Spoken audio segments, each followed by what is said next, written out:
19-бөлүм. Иса Жерихо шаарына кирип, аны аралап бара жатты. Ал жерде салык жыйноочулардын башчысы Закай деген бай киши бар эле. Ал Исаны көргүсү келди, бирок бою кыска болгондуктан көпчүлүктүн арасынан аны көрө албай койду. Ошондо ал Исаны көрүү үчүн чуркап барып, ал өтө турган жолдун боюндагы анжыр дарагына чыгып алды. Иса ошол жерге келгенде жогору карап: "Закай, тезирээк түш, мен бүгүн сенин үйүңдө болушум керек" деди. Закай дарактан шашып түшүп, аны үйүнө кубаныч менен кабыл алды. Муну көргөндөрдүн бардыгы ал күнөөкөр адамдын үйүнө кирди деп күңкүлдөй башташты. Закай болсо ордунан туруп Исага: "Теңир, мен мал мүлкүмдүн жарымын жакырларга таратып берем. Эгерде кимдир бирөөнү алдап акысын жеген болсом, 4 эсе кайтарып берем" деди. Ошондо Иса: "Бүгүн бул үйгө куткарылуу келди. Анткени бул адам да Ыбрайымдын урпагы. Анткени адам уулу жоголгонду издеп, таап, куткаруу үчүн келген" деди. Угуп отургандарга Иса үлгү насаат аңгемеди айтты. Анткени Иса Иерусалимге жакындап калгандыктан, алар жакында Кудайдын падышачылыгы келет деп ойлоп жатышкан. Ошондуктан ал муну айтып берди: "Бир аксөөк адам падышачылыкка дайындалып келүү үчүн алыскы бир өлкөгө жөнөмөкчү болот. Ал өзүнүн 10 кулун чакырып алып, аларга 10 мина берип, мен кайтып келгенче бул акчаны айландыргыла" дейт. Жердештери болсо аны жек көргөндүктөн артынан элчилер жиберип, анын бизге падыша болушун каалабайбыз деп айттырышат.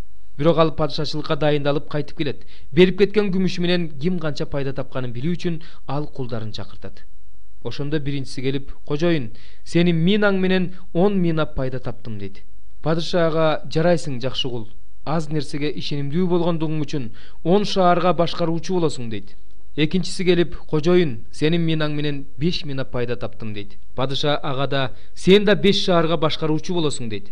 Үчүнчүсү келип: "Кожоюн, сенин минаң мына. Мен аны жоолукка ороп катып жүрдүм.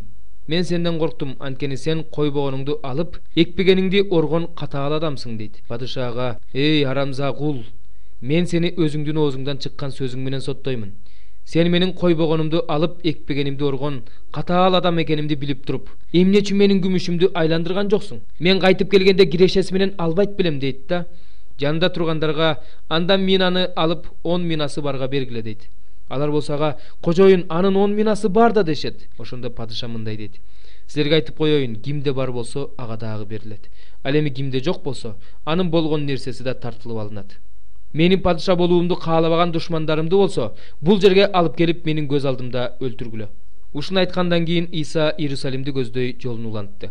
Ал Зайтун тоосунун боорундагы Бейтфагия менен Бетания айылдарына жакындаганда өзүнүн 2 шакиртин мындай деп жөнөттү: "Маңдайыңардагы айылга баргыла. Айылга киргенде эч бир адам менен элек байлануу турган кодикти табасыңар. Аны чечип мага алып келгиле.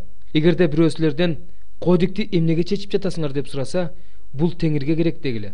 Жөнөтүлгөндөр барышты. Баары Иса айткандай болду. Алар кодикти чечип жатышканда анын ээси: "Кодикти эмнеге чечип жатасыңар?" деп сурады.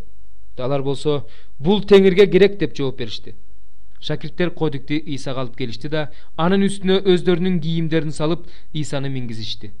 Ал кодик минип бара жатканда, адамдар өздөрүнүн кийимдерин жолго төшөп жатышты. Иса Зайтун тоосунан чөө турган жерге жакындаганда, анын бардык шакирттери өздөрү көргөн кереметтери үчүн кубанып, катуу үн менен Кудайды даңкташты. Теңирдин атынан келе жаткан падышага даңк, асманда тынчтык болсун, эң бийик жердегиге даңк. Ошондо эл арасынан айрым фарисейлер ага: "Устат, шакирттериңди тый" дешти. Иса болсо аларга: "Силерге айтып коеюн, эгерде булар унчукпаса, анда таштар кыйкырышат" деп жооп берди.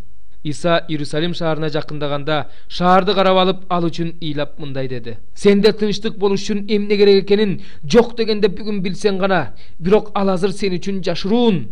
Сенин башыңа оор күндөр келет. Душмандарың тегереңе аңгазып курчап алышат да, сени ар тараптан кысымга алышат. Сени талкалашат, балдарыңды өлтүрүшөт. Таш үстүнө таш калтырышпайт, анткени сен өзүңдүн куткарылуу убагың келгенин билген жоксуң."